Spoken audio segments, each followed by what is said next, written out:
അതുകൊണ്ട് റബ്ബേ അല്ലാഹുമ്മ ജാഫിൽ ഖബറ അൻ ജംബി, ആ ഖബറിന്റെ ഭയാനകതയിൽ നിന്ന് ഈ ഖബറാളിക്ക് ഇങ്ങൊരു സമാധാനം കൊടുക്കണേ റബ്ബേ. അധികം നീ ദ്രോഹിക്കല്ലേ റബ്ബേ, കൂടുതൽ നീ ബുദ്ധിമുട്ടിക്കല്ലേ നാഥ. അല്ലാഹുമ്മ ഗ്ഫിർ ലഹു വർഹംഹു അല്ലാഹുമ്മ ആമിൻഹു മിൻ കുല്ലിൽ ഫസ്. പടച്ചോനെ, എല്ലാ പാപങ്ങളും പൊറുത്ത് എല്ലാ സങ്കടങ്ങളും നീക്കിക്കൊടുത്ത് സ്വർഗത്തിന്റെ ഒരു കവാടം ഈ ഖബറിലേക്ക് ഇങ്ങി തുറന്നു കൊടുക്കണേ നാഥ എന്ന് 10-15 മിനിറ്റ് നേരം എല്ലാരും മടങ്ങിപ്പോവും. പിന്നെ ആരാ മനുഷ്യരെ എന്തെങ്കിലും ഖബറിന്റെ അടുത്ത് വരാറുള്ളത്? വെങ്ങോലയിലും പെരുമ്പാവൂരിലും അപ്രതീക്ഷിതമായ പല മരണം കണ്ട് ഞെട്ടിപ്പോയ നമ്മള് ആ മയ്യത്ത് ഖബറിലേക്ക് ഇറക്കി വെക്കുന്നത് വരെ സങ്കടപ്പെട്ടിട്ടുണ്ട്. പക്ഷെ അതിനുശേഷം ഈ നമസ്കരിച്ച ഒരു മഗ്രിബ് നമസ്കാരത്തിന് ശേഷം പടച്ചോനെ, അവരൊക്കെ എങ്ങനെയാ റബ്ബെ ഖബറിൽ ജീവിക്കുന്നത് എന്ന് സ്വന്തം വാപ്പാനെ പോലും ചിന്ത വരാത്ത മക്കളുണ്ട്. സ്വന്തം ഉമ്മാനെ പറ്റി പോലും ഒന്ന് പ്രാർത്ഥിക്കാൻ നാവിന്റെ ഓർമ്മ വരാത്ത മക്കളുണ്ട്. പിന്നെ ആരാ നമ്മൾ ഓർക്കുക? അവസാനം 15 മിനിറ്റിന് ശേഷം എല്ലാവരും ആ വീട്ടിൽ നിന്ന് അല്ലെങ്കിൽ ആ പള്ളിപ്പറമ്പിൽ നിന്ന് പിരിഞ്ഞു പോയിട്ടുണ്ടാകും. ഇനി ആദ്യത്തെ ഒരു 2ാമത്തെ ദിവസം നമ്മൾ ആ വീട്ടിലേക്ക് മയ്യത്ത് മരിച്ച നമ്മളൊരു ആത്മാവായിട്ട് തിരിച്ചു വരുമ്പോ നമ്മളെ വീട്ടിൽ എന്താ കാണുന്നതെന്ന് ചിന്തിച്ചു നോക്കൂ. എന്താ കാണുക? കരഞ്ഞു കിടന്ന മക്കളിൽ 1-2 ആൾ എഴുന്നേറ്റ് തുടങ്ങിയിട്ടുണ്ടാകും. കാരണം ആ മക്കൾക്ക് ഭക്ഷണം കൊടുക്കണം. അതുകൊണ്ട് തന്നെ കരഞ്ഞു മതിയാക്കിയ ചില പെൺകുട്ടികൾ എഴുന്നേറ്റ് തുടങ്ങും. ആ പെൺമക്കളോ ഏട്ടത്തിമാരോ അനിയത്തിമാരോ ഉമ്മാനെ നിർബന്ധിച്ച് ഭക്ഷണം കഴിപ്പിക്കുന്നുണ്ടാകും. ആൺമക്കൾ ഒരു രാത്രി പുലരുന്നതോടുകൂടി കണ്ണൊക്കെ തുറന്നിട്ടുണ്ടാവും. നാട്ടിലുള്ള സർവ്വ മനുഷ്യരും 3 ദിവസത്തിന്റെ ഇടയ്ക്ക് ആ വീട്ടിലേക്ക് മണിക്കൂർ വ്യത്യാസത്തിൽ കടന്നു വരും. ആ വീട്ടിൽ നിന്ന് കിട്ടുന്ന ചായയും കുടിച്ച് താറപ്പായന്റെ ചുവട്ടിന്റെ ഭാഗത്തേക്ക് ചെന്നിരിക്കുന്നവര് അവനാന് പറ്റിയ ആൾക്കാരെ അല്ലെങ്കിൽ നമുക്ക് ഇഷ്ടപ്പെട്ട ഏതെങ്കിലും ആൾക്കാരെ അടുത്ത് ചെന്നിട്ട് പിന്നെ സംസാരം തുടങ്ങും. എന്തിനെ പറ്റി? ഈ മരിച്ചോയോനെ പറ്റിയല്ല. രാഷ്ട്രീയം, അല്ലെങ്കിൽ മതത്തിലുള്ള പ്രശ്നങ്ങള്, അല്ലെങ്കിൽ ഇന്നലെ വായിച്ച പത്രത്തിലെ വാർത്തകള്, അല്ലെങ്കിൽ പെണ്ണുകേസ്, നാട്ടിലെ ഒളിച്ചോട്ടം. ചിലര് ചിരിക്കുന്നുണ്ടാകും, ചിലര് സംസാരിക്കുന്നുണ്ടാകും, ചിലര് ഭയങ്കര ഹാപ്പി ആയിരിക്കും. മക്കൾ ഓടിക്കളി തുടങ്ങിയിട്ടുണ്ടാകും. അവസാനം 3ാമത്തെ വൈകുന്നേരം കുടുംബത്തിലെ പലരും കമന്നു കിടന്ന് കരഞ്ഞു മതിയാക്കിയ ഭാര്യന്റെ അരികിൽ ചെന്നിട്ട് പറയും, ഞങ്ങൾ പോവുക, 3 ദിവസമായില്ലേ വന്നിട്ട്, വീടൊക്കെ പൂട്ടിയിട്ടതാ, മക്കളൊക്കെ മദ്രസ ഒഴിവാക്കിയതാ 3 ദിവസമായിട്ട്, എത്ര ദിവസം വെച്ചാ ഇവിടെ നിൽക്കുക, അതുകൊണ്ട് സമയം കിട്ടുമ്പോഴൊക്കെ വരാ എന്ന് പറഞ്ഞിട്ട് കുടുംബക്കാർ ഓരോരുത്തരും സലാം പറഞ്ഞു പിരിയും. അന്ന് തന്നെ വലിച്ചു കെട്ടിയ താറപ്പായ അയച്ചുണ്ടോകാൻ വാടകക്കാരൻ വന്നിട്ടുണ്ടാകും. വാടകക്കെടുത്ത കസേരകളും താറപ്പായയും വെച്ച് വിളമ്പാൻ ഉപയോഗിച്ചിരുന്ന പാത്രങ്ങളും വണ്ടി കയറ്റിയിട്ട് പോകാൻ റെഡിയാ. 3ാമത്തെ വൈകുന്നേരത്തോടുകൂടി ആ കുടുംബത്തിൽ നിങ്ങളല്ലാത്ത മറ്റെല്ലാവരും ആ വീട് വിട്ടു പോയിട്ടുണ്ടാകും.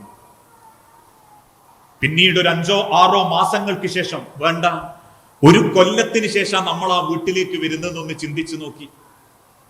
മരിച്ചു കിടക്കുന്ന പിയാപ്പന്റെ മയ്യത്ത് നോക്കി, ഇന്നേം കൂടി ഇങ്ങക്ക് അങ്ങ് കൊണ്ടുപോയിക്കൂടായിനോ, നിങ്ങളില്ലാതെ ഞാൻ എങ്ങനെയാ ജീവിക്കാന്ന് ചോദിച്ച അതേ ഭാര്യന്റെ കട്ടിലിൽ ചിലപ്പം കുടുംബക്കാര് പുതിയൊരു ഭർത്താവിനെ കണ്ടെത്തി കൊടുത്തിട്ടുണ്ടാകും. പടച്ചോനെ, ഞാൻ മരിച്ചിട്ട് ഇങ്ങോളം മരിപ്പിക്കുക എന്ന് പ്രാർത്ഥിച്ചിരുന്ന ഭർത്താക്കന്മാരുടെ കട്ടിലിൽ ആ പെണ്ണിന് പകരം വേറെ പെണ്ണ് വന്നിട്ടുണ്ടാവും. അതേ റബ്ബും പറഞ്ഞിട്ടുള്ളൂ, അൽമാലു വൽ ബനൂന സീനത്തുൽ ഹയാത്തിദ് ദുനിയ, മനുഷ്യരെ ദുനിയാവ് ചെറുതാ. അള്ള നീട്ടിത്തരുന്ന 10, 60, 70 കൊല്ലം ജീവിക്കാനുള്ള തുച്ഛമായ ഒരു ലോകം. ആ ലോകത്ത് പടച്ച റബ്ബ് നിങ്ങൾക്ക് തന്നുന്ന സമ്പത്തുകളും സന്താനങ്ങളും അള്ളാന്റെ ഒരു പരീക്ഷണം മാത്രമാണ്. അതുകൊണ്ട് തന്നെ ദുനിയാവിനെ ആര് വലുതായി കണ്ടോ അവന്റെ മനസ്സിന്റെ സമാധാനം നഷ്ടപ്പെട്ടു തുടങ്ങിയിട്ടുണ്ടാകും. ദുനിയാവിനെ ആര് ലക്ഷ്യം വെച്ചോ അവന്റെ ജീവിതത്തിൽ സ്വസ്ഥത നഷ്ടപ്പെട്ടു തുടങ്ങിയിട്ടുണ്ടാകും. അതുകൊണ്ട് തന്നെ ലോകത്തിന്റെ പ്രവാചകൻ ജീവിതത്തിന്റെ അവസാനത്തെ സെക്കൻഡിൽ പോലും സഹാബത്തിനെ പഠിപ്പിച്ചൊരു വാക്കുണ്ട്, ഈ ദുനിയാവിൽ അള്ള നിങ്ങൾക്ക് നീട്ടിത്തരുന്നത് അല്പകാലമാണെങ്കിൽ പോലും ആ കാലം കൊണ്ട് നിങ്ങൾക്ക് പടച്ച റബ്ബിന്റെ സ്വർഗം നേടാനും മനസ്സമാധാനത്തോടെ ജീവിക്കാനും പറ്റണം. ലോകത്ത് ഇന്നുവരെ സമ്പാദിച്ച സമ്പത്തുകളുടെ പേരിൽ ഒരാളുടെ കവറും അവർക്ക് AC റൂമാക്കാൻ പറ്റിയിട്ടില്ല, മാർബിളിന്റെ തറയാക്കാൻ പറ്റിയിട്ടില്ല. ഇനി ഉമ്മാരെ സ്നേഹിച്ചു കൊണ്ടു നടക്കുന്ന ആഭരണത്തിന്റെ ഒരംശമെങ്കിലും ആ കവറിലേക്ക് ആരെങ്കിലും കൂട്ടിവെക്കാൻ പറയാറുണ്ടോ?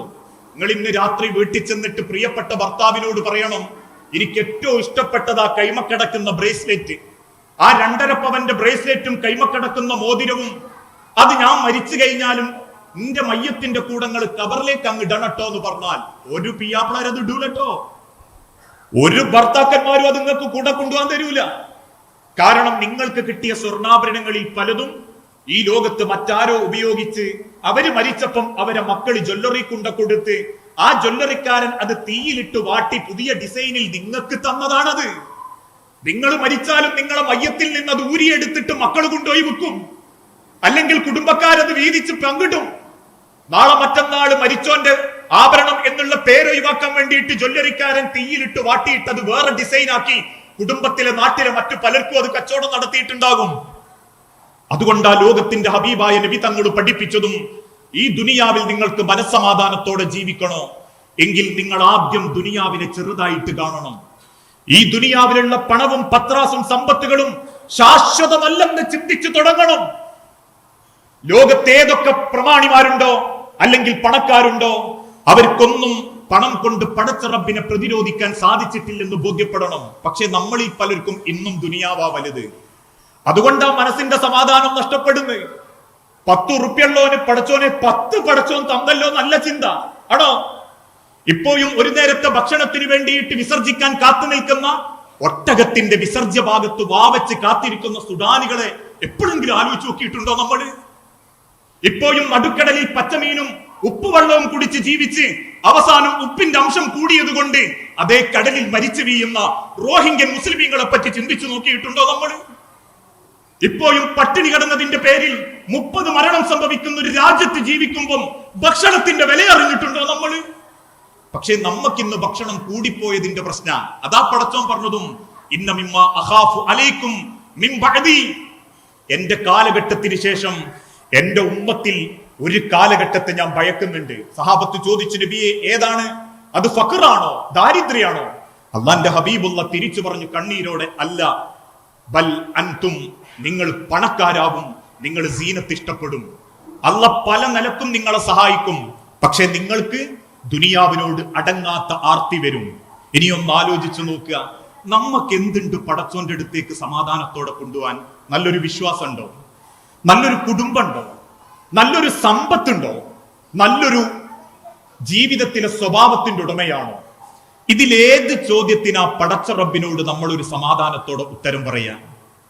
ഈ ദുനിയാവിന് അല്ല അത്രേ കൊടുത്തിട്ടുള്ളൂ. ഒരിക്കൽ മദീനത്തെ പള്ളിയിൽ നിന്ന് സുബിഹി നമസ്കരിച്ച് പുറത്തേക്കിറങ്ങുന്ന പ്രവാചകന്റെ കൺമുൻപിൽപ്പെട്ടത് ചത്ത് കിടക്കുന്ന ഒരു ആട്ടിൻകുട്ടിയാണ്. ആ ആട്ടിൻകുട്ടിയുടെ അരികിൽ ചെന്ന് അതിന്റെ ശരീരത്തിലേക്ക് നോക്കിയ റസൂലുള്ള പിന്നാലെ വരുന്ന സഹാബത്തിനോട് പറഞ്ഞു, സഹാബാക്കളെ, ആർക്ക് വേണം ഈ ആട്ടിൻകുട്ടിയെ?